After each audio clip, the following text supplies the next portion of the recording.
Good morning, everyone. Bonjour tout le monde. Bonjour. Yesterday marked the latest in President Trump's unprecedented series of U.S. tariffs that are designed to reshape the international trading system. The ambition of these measures is enormous. The effects on the global economy will be monumental. We received confirmation that the latest reciprocal tariffs will not be imposed on Canada. At the same time, President Trump confirmed that the tariffs announced last week against our auto industry will come in, and indeed have come into effect today. So while it's progress that further tariffs were not imposed on Canada yesterday, the President's actions will reverberate here in Canada and across the world. Three different sets of U.S. tariffs remain in place and will continue to pose significant threats to Canadian workers and Canadian businesses. And while they have been imposed under different premises, some things are consistent. They are all unjustified, unwarranted, and in our judgment, misguided. And we are already seeing the consequences. Just last evening, workers from Unifor Local 444, with whom I met last week, learned that their auto assembly plant in Windsor will be shutting down for at least the next 2 weeks. That's 3,600 workers who are now out of work, not by their choice. Workers who now worry how they're going to put food on the table and pay their bills. I and my government stand in solidarity with those workers in Windsor and all those workers hurt by President Trump's tariffs. And that's why we committed from the very start that all, and I repeat, all of our tariff proceeds will go to protect workers affected by the tariffs. Les premiers tarifs ont été annoncés en février. Après une brève pause, ils ont été remis en place en mars. Selon l'administration Trump, ils ont été mis en place en réponse au trafic de fentanyl qui aurait lieu à notre frontière commune. Pourtant, 0,20% du fentanyl qui entre aux États-Unis vient du Canada. Et malgré ce fait, le gouvernement précédent a agi dès décembre avec un plan frontalier robuste d'1,3 milliard de dollars.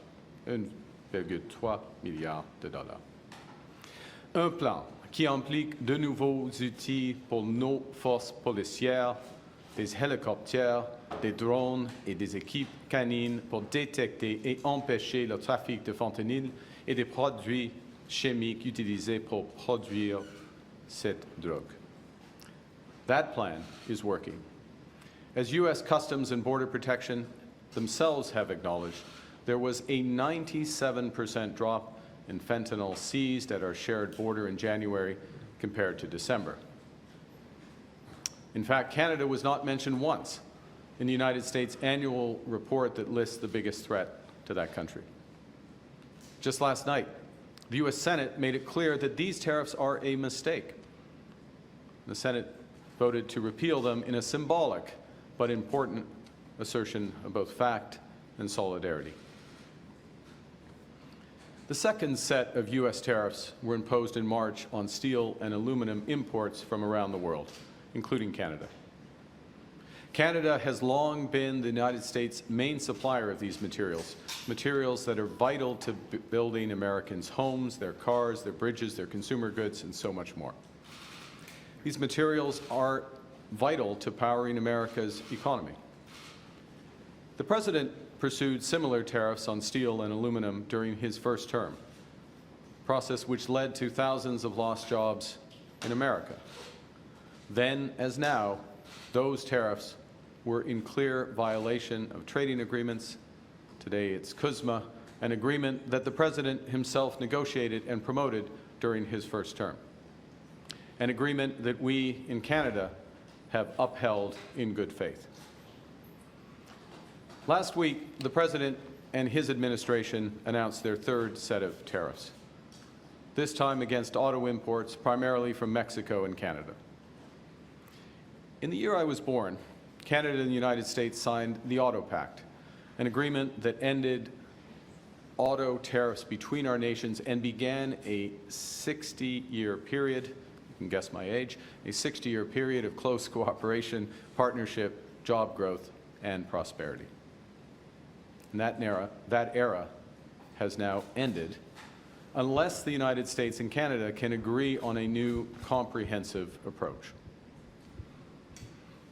Yesterday's actions by the U.S. administration, while not specifically targeting Canada, will rupture the global economy and adversely affect global economic growth. The global economy is fundamentally different today than it was yesterday. The system of global trade anchored on the United States that Canada has relied on since the end of the Second World War, a system that, while not perfect, has helped to deliver prosperity for our country for decades, is over. Our old relationship of steadily deepening integration with the United States is over. The 80-year period when the United States embraced the mantle of global economic leadership, when it forged alliances rooted in trust and mutual respect, and championed the free and open exchange of goods and services, is over. Well, this is a tragedy. It is also the new reality. We must respond with both purpose and force. We are a free, sovereign, and ambitious country. We are masters in our own home. Nous sommes maîtres chez nous. Nous contrôlons notre destin. Nous allons tracer notre propre voie.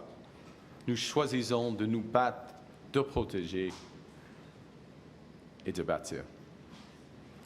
Nous allons nous battre contre ces tarifs jusqu'à ce qu'ils soient annulés. Nous allons protéger nos travailleurs et nos entreprises pendant cette période difficile. Surtout, nous allons bâtir une économie canadienne renouvelée. Nous allons bâtir un Canada fort. We will fight to bring each of these tariffs to an end. We're fighting in courts, challenging that these tariffs have been illegally imposed under U.S. law. We have filed disputes underscoring that they are in violation of our free trade agreement, CUSMA. We have gone to the World Trade Organization because these actions are against international trade law. We are responding today with, and we have responded throughout, with carefully calibrated and targeted counter tariffs. Hier, j'ai rencontré mon conseil sur les relations canado-américaines. J'ai tenu une rencontre du comité du Conseil des ministres sur les relations canado-américaines. J'ai aussi convoqué les premiers ministres des provinces et territoires pour la troisième fois en autant de semaines. Nous sommes unis.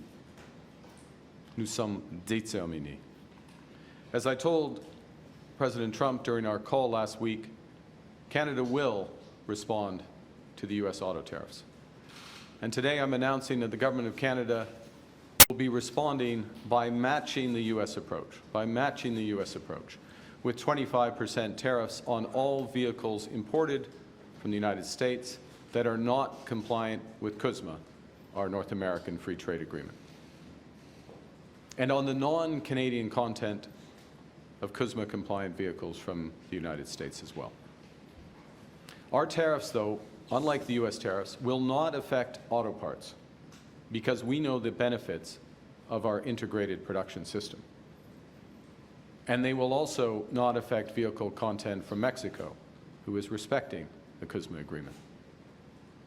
And as well, we are developing a framework for auto producers in Canada to get relief from these counter tariffs as long as they maintain their production and investment in our country. Importantly, Every single dollar raised from those counter tariffs, our counter tariffs, which could reach around $8 billion before remission, will go directly to our auto workers and the companies affected by those tariffs. And that's on top of a $2 billion fund that we announced last week to build a made-in-Canada auto sector, a fund that a new Liberal government would implement should we be elected. Nos droits de douane n'affecteront pas les pièces automobiles car nous connaissons les avantages de notre système de production intégré. Ils n'affecteront pas le contenu des véhicules en provenance du Mexique. Parallèlement, nous élaborerons une carte permettant aux constructeurs automobiles d'éviter nos droits de douane compensatoires à condition qu'ils maintiennent leur production et leurs investissements au Canada. Il est important de noter que chaque dollar récolté, c'est-à-dire environ 8 milliards de dollars avant remise, ira directement à nos travailleurs de l'automobile et aux entreprises touchées par ces droits de douane. Cela s'ajoute au fonds de 2 milliards de dollars pour construire un nouveau secteur automobile fabriqué au Canada, que j'ai annoncé que le nouveau gouvernement libéral mettrait en œuvre si nous étions élus. Our retaliatory tariffs that we previously announced in response to the United States' other tariffs will remain in effect. You know, we take these measures reluctantly, and we take them in ways that it's intended and will cause maximum impact in the United States and minimum impact here in Canada. And we should be aware that the President and his administration have also signaled that tariffs will be applied on what the Americans term as strategic sectors: pharmaceuticals, semiconductors, lumber, and agriculture. Dans les jours et les semaines à venir, nous dirons à nos homologues américains que serait une erreur, que la question de l'offre n'est pas sur la table, que toute nouvelle mesure commerciale entraînerait une réponse calibrée, mais énergique, de la part du Canada, et que le moment est venu de renégocier en profondeur notre partenariat économique et de sécurité. As President Trump and I agreed last week, he and the Prime Minister of Canada will sit down immediately following the election to find areas of common ground and agreement in a new economic and security partnership. I told the President that I will be working hard for the next month to earn the right to represent Canada in those discussions to get the best deal for Canada under the new U.S. approach. At the same time, Canada must be looking elsewhere to expand our trade, to build our economy, and to protect our sovereignty. Canada is ready to take a leadership role in building a coalition of like-minded countries who share our values. We believe in international cooperation. We believe in the free and open exchange of goods, services, and ideas. And if the United States no longer wants to lead, Canada will. Canada is strengthening our trading relationships with reliable partners. Plus tôt cette semaine, j'ai parlé à la présidente mexicaine, Madame Sheinbaum. Je viens de discuter aujourd'hui avec le chancelier allemand, Olaf Scholz. J'ai eu de nombreuses conversations avec la présidente de la Commission européenne, Ursula von der Leyen. Et dès ma première semaine en poste, j'ai rencontré le Premier ministre du Royaume-Uni, Keir Starmer, et le président français, Emmanuel Macron. Nous sommes tous opposés à l'approche du gouvernement américain. Et nous sommes tous en faveur d'échanges commerciaux libres et équitables. My government understands that Canadians hurt by the unjustified tariffs will need our support. And to our workers producing sustainable, high-quality lumber in Smithers, Prince George, and Elmsdale, to our workers extracting oil and gas around Fort McMurray and in northeastern BC, aux travailleurs dans les alumineries du Saguenay, to our workers at the steel mills in Hamilton, Sault Ste. Marie, et La Beauce, to our workers at auto assembly plants in Windsor, Ingersoll, and Oakville, to all our workers who might be worried about their next paycheck and their futures, the federal government will do everything in our power to protect you and your careers. In this new world, we have to look out for ourselves, and because we are Canadian, we will always look out for each other. La semaine dernière, j'ai annoncé plusieurs mesures ciblées pour soutenir les travailleurs et les entreprises directement touchées par la guerre commerciale de Président Trump. Pour les travailleurs, nous avons supprimé le délai d'une semaine pour obtenir l'assurance emploi. Nous avons fait en sorte qu'ils n'aient pas à épuiser leur indemnité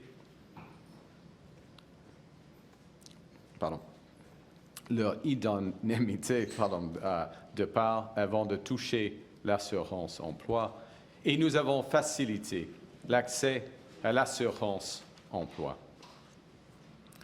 Comme je l'ai dit et répété, mon gouvernement va utiliser chaque dollar tiré de nos comptes tarifs pour soutenir les travailleurs canadiens tant et aussi longtemps que cette guerre commerciale perdure.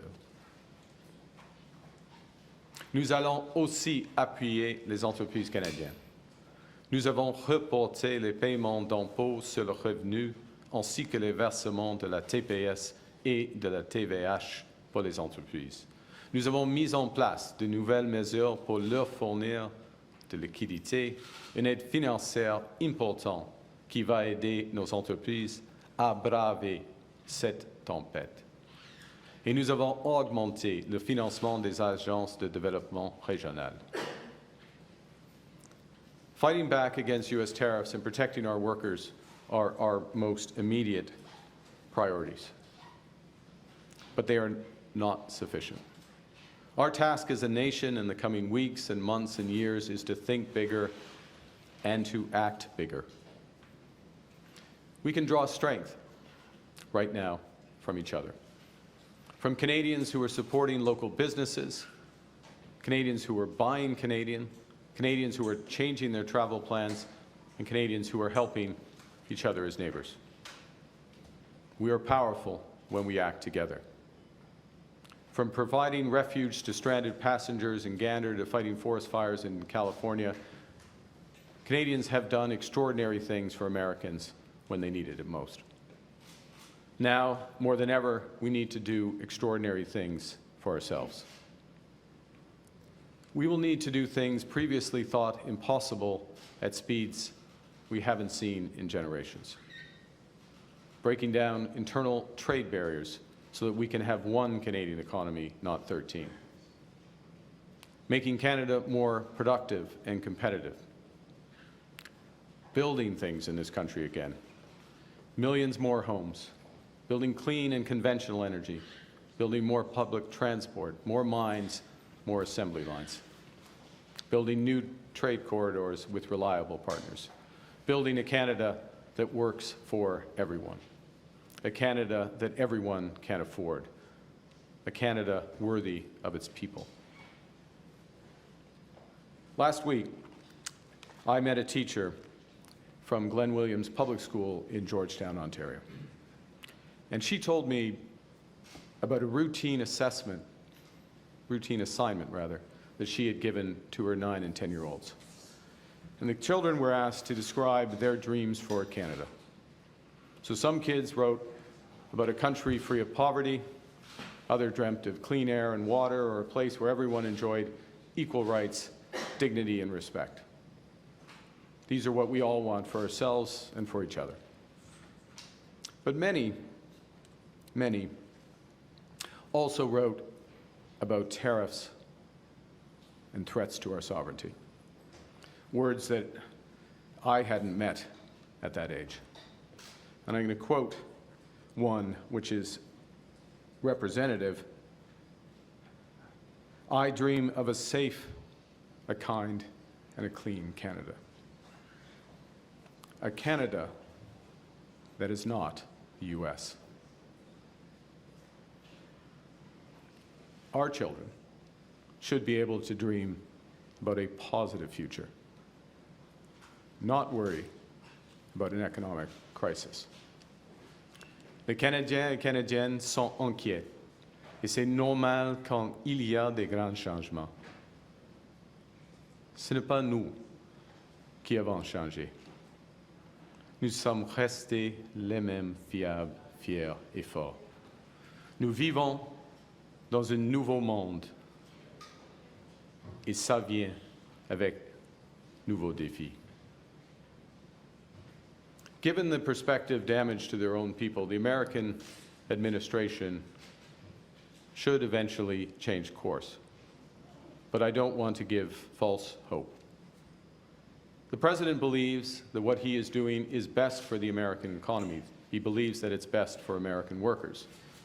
And although their policy will hurt American families, until that pain becomes impossible to ignore, I do not believe they will change direction. So the road to that point may indeed be long. And it will be hard on Canadians, just as it will be on other partners of the United States. It will require us to make difficult choices. It will require sacrifices. I have no doubt we will rise to the challenge, because that's who we are as Canadians. We have done hard, seemingly impossible things throughout our history. We conquered the unconquerable at Vimy and Juno Beach. Nous avons bâti un pays qui unit des langues, des cultures et des croyances différentes. Et en le faisant, nous sommes devenus plus forts. We created public Medicare. We confronted our own past with Indigenous peoples. We answered the call to defeat fascism. We know we are not always perfect, but we always strive to be good. We do not do things because they're easy, but because they are right. We will rise to meet this challenge, and we will emerge stronger. So to those kids at Glenn Williams Public School, don't worry. With your spirit, with that of your parents, their friends, and people like them across this great country, all pulling for Canada, we will build an even better Canada for your future, because that's who we are. We are Canada. Canada strong, and Canada fort. Thank you very much. Merci. I'll be pleased to take your questions. Bonjour tout le monde. We'll now start with the press conference. We'll take 15 minutes of questions, one question, one follow-up. On a 15 minutes, une question et une suivi. Laurence. Merci. Bonjour, M. Carney. Laurence Martin de Radio-Canada. Il n'y a pas eu de recul, vous l'avez dit, il n'y a pas eu de recul de M. Trump sur les tarifs déjà annoncés pour le Canada, comme sur le secteur de l'auto. Est-ce que ça veut dire que votre appel avec M. Trump la semaine dernière, finalement, n'a pas été si productif que ça? Je crois que vous avez raison, et comme je viens de décrire, il n'y a pas de recul des tarifs par rapport au fentanyl, l'acier, l'aluminium et puis le secteur automobile. L'appel avec Monsieur le Président, nous avons fait de progrès. On peut le voir avec le résultat par rapport les tarifs réciproques. Nous avons eu le meilleur accord d'une série de mauvais accords. Ça, c'est la vérité dans ce cas. Première chose. Deuxièmement, nous sommes d'accord, Monsieur le Président et moi, nous sommes d'accord qu'au début de mai, il y aura le commencement des discussions globales en ce qui concerne le partenariat économique et sécuritaire du Canada et les États-Unis. Alors, encore, ça c'est du progrès, parce qu'on ne peut pas faire de progrès avec chaque initiative, chaque enjeu. Il faut avoir une discussion globale entre les deux pays souverains. In English before my... You're absolutely right. The core tariffs with respect to fentanyl, automobiles, steel and aluminum remain in place. With respect to an enormous series of trade measures that were announced yesterday. We have the best deal of a series of tough deals, bad deals in many respects. That is progress. That is recognizing the partnership. As well, what was also progress in the call the President and I had last week is this agreement that we will sit down, future Prime Minister and him as President will sit down and begin negotiations on the overall economic and security partnership with Canada. And that's important, in my judgment, because we will not make progress on individual items. We can only make progress as a whole in a relationship that is being redefined. And of course, as I said in my remarks, and as I said to the President, and as I said at the time, I'm working hard to ensure, or to earn the right, rather, to represent Canada at those negotiations. Et en suivi, est-ce que vous songez à imposer une réponse coordonnée avec d'autres pays contre les États-Unis? À ce moment-ci, non. En bref, non. On a des discussions. J'ai plusieurs discussions avec l'autre chef d'État, chef de gouvernement en Europe, au Mexique et d'autres parts du monde. Mais ils sont des discussions positives. Comment on peut augmenter les relations commerciales entre notre pays ou nos juridictions. Ce n'est pas afin d'avoir une réponse négative ou coordonnée par rapport aux États-Unis. OK? Merci. Bonjour, Émilie Bergeron, Bonjour. de la presse canadienne. Votre prédécesseur, Justin Trudeau, avait invité les autres chefs de parti à des rencontres conjointes pour montrer que le Canada est uni, qu'il y a un front uni face à M. Trump. Pourquoi, si vous mettez votre campagne électorale sur pause et que vous êtes dans vos avis de premier ministre et que vous dites que c'est un enjeu non partisan, alors pourquoi vous ne faites pas comme M. Trudeau et vous invitez les autres chefs de parti soit à une rencontre ou à un appel? Les autres chefs du parti sont avisés de notre réponse. En ce qui concerne la coordination canadienne, j'ai plusieurs discussions avec tous les premiers ministres des provinces et territoires en groupe et dans un sens bilatéral, des discussions avec des chefs des syndicats, des chefs, des dirigeants autochtones, des PDG, tout cela. Il y a beaucoup de consultations, coordination. Et nous avons une équipe canadienne par rapport aux États-Unis. Et si je peux dire, la réunion aujourd'hui des premiers ministres était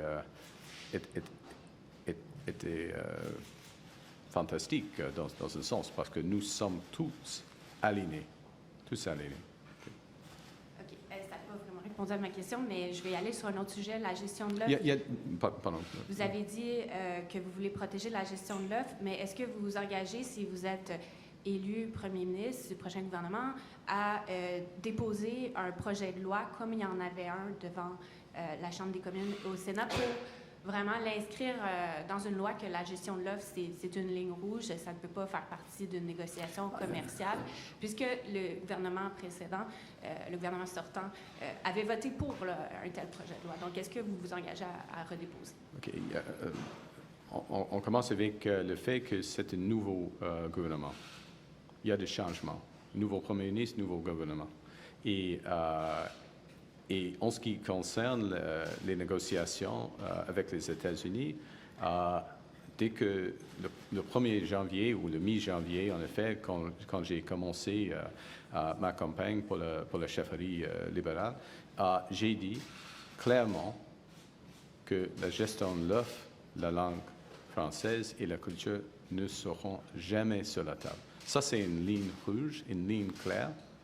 Et nous n'avons pas, par exemple, les discuté, Monsieur le Président et moi, pendant notre appel. Okay? Good morning, Tonda McCharles, Toronto Star. Could you please expand and be specific on what you mean by an economic and security agreement?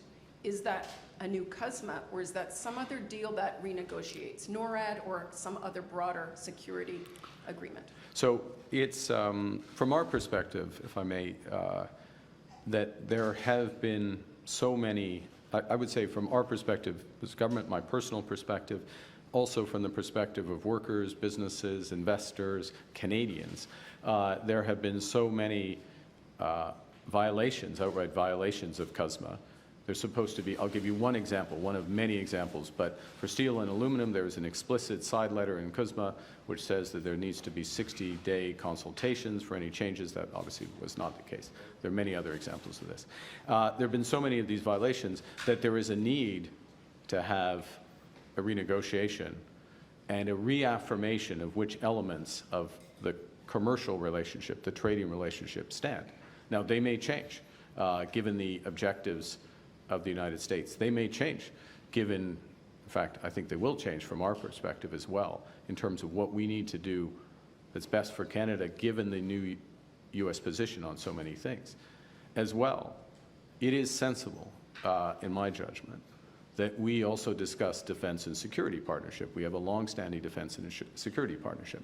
Some of that partnership is for security, but it's also a commercial relationship. And we want to make sure that commercial relationship works for Canada.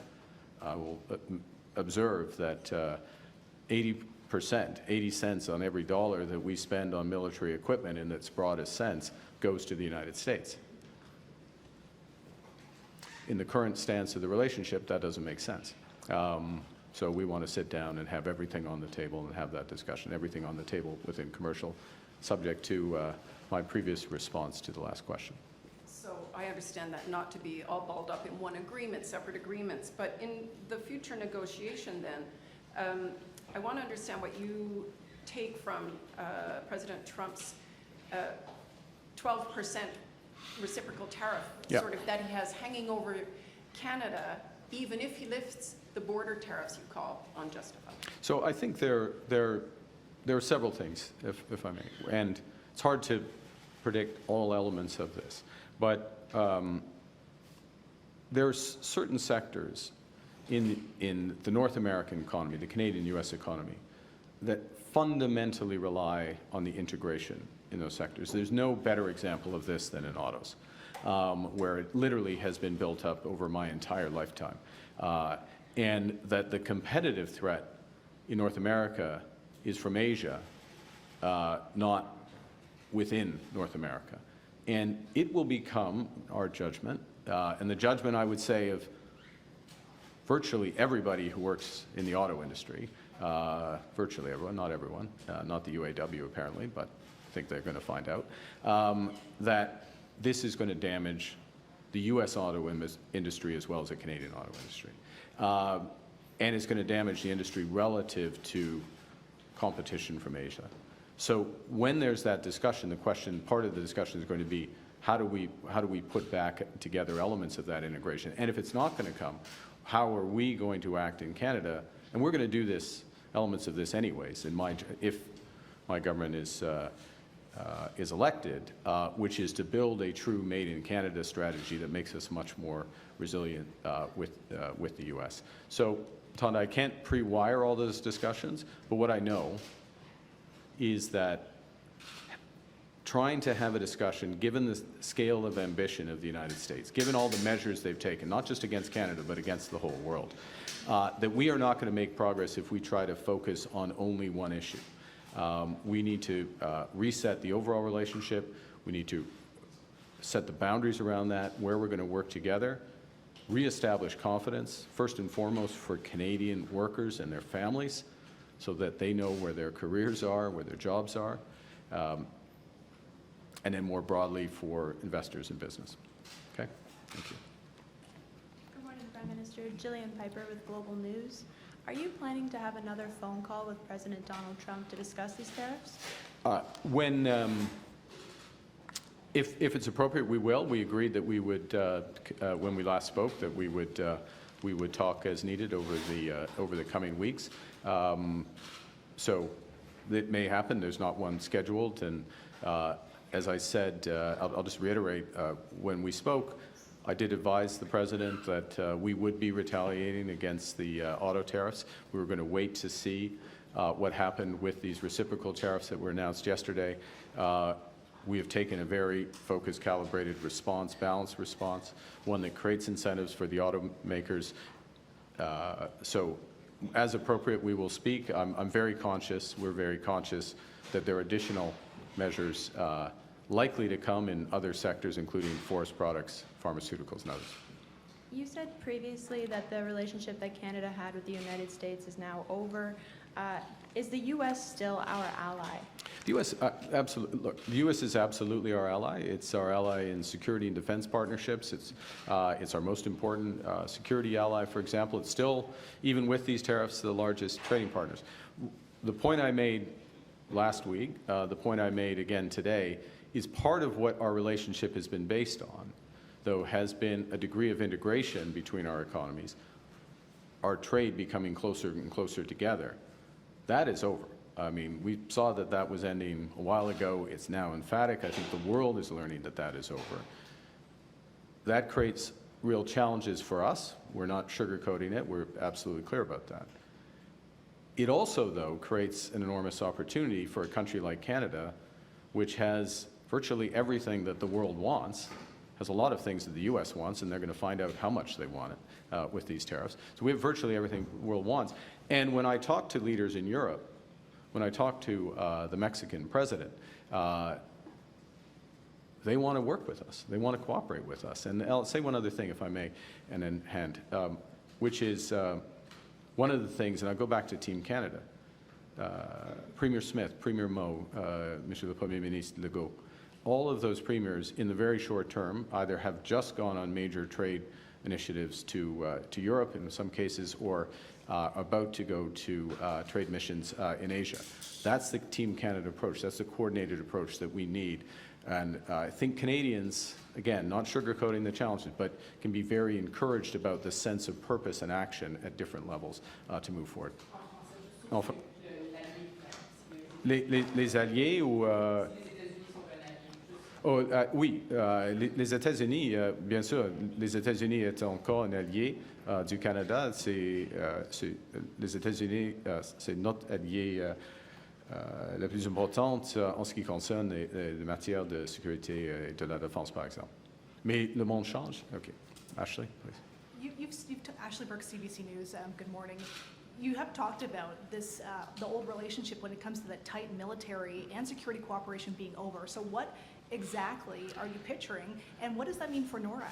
Well, first and foremost, what I've emphasized has been the commercial relationship, the trading relationship, and the direction of that relationship. It was only a few months ago that many responded to the initial U.S. tariffs and discussions of tariffs by saying, this was not me, to be clear, but some prominent Canadians said, well, we should have a customs union with the United States. We should become closer to the United States. It's clear that that strategy has tremendous risks, would be misguided in my view, and misguided and create tremendous risks. There may be certain sectors where that's the case, but as an overall approach, that view, that relationship's over. As I just said, our military and security relationship is still, with the United States, is still our most important one, without question. So I didn't declare the end of that, and I'm not declaring the end of that. What I have emphasized, and my government has taken action on, is diversifying and reinforcing other aspects of our security partnership. So we signed a major defense agreement with Australia, over the horizon radar. My trips to Paris and London were partly about deepening our security partnerships with those countries. We're looking on diversification in terms of maritime procurement and other aspects of procurement. We're reviewing the F-35 fighters to make sure that that's the right approach for the country going forward, given the other considerations. Last question. Yeah. You talked about how long and hard the road could be for Canadians if Mr. Trump keeps these tariffs in place. How long and hard, and is Canada headed towards a recession? Well, look, I think it starts with what the implications of these tariffs, yesterday's tariffs, which affect all economy, virtually every economy in the world, means for the global economy and the U.S. economy And the U.S. economy, which is slowing, U.S. economy where inflation is starting to pick up, where financial conditions are going to start to tighten, and a U.S. economy which has a possibility of tipping into recession themselves. So it starts there. It is usually the case that when the United States has a recession, that it's very difficult for Canada to avoid something similar. There's been exceptions to that. With the financial crisis, 2008-9, when I was governor, we avoided a recession. We need to take action now for short-term support and reimagine our economy for the medium term. And I won't go through the list of things. You personally have had to hear them a few times, but it is about that one Canadian economy, and it's about building everything from homes to new energy infrastructure to new ports and trade infrastructure. By doing that, and by doing that in a way that is as coordinated and impactful and immediate as possible, we create a real possibility, in fact, probability. It's not just right for the medium term, but it's right for the short term. And that, in many ways, is what's at stake right now. Yes, we have to respond to the U.S., and we are responding appropriately. Yes, absolutely, first and foremost, protect our workers.